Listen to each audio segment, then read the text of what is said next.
Gana cara nak hilangkan rasa pedas kalau makan sesuatu yang pedas seperti Maggi, pedas gila, minum air susu, makan nasi atau makan gula.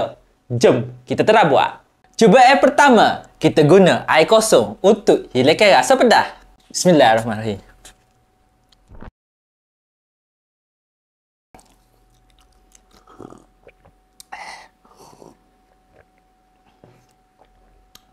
Tak hilang sangat rasa pedas.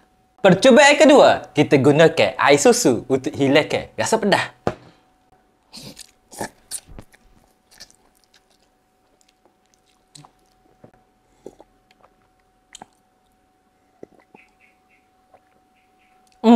Lebih baik daripada air kosong. Percubaan ketiga, kita guna nasi kosong.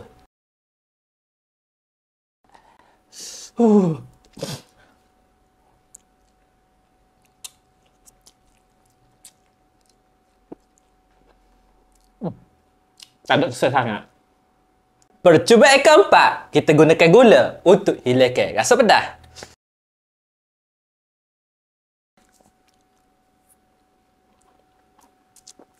Dalam 4 benda untuk hilangkan rasa pedas, gula yang paling terbaik. Boleh terbuat di rumah.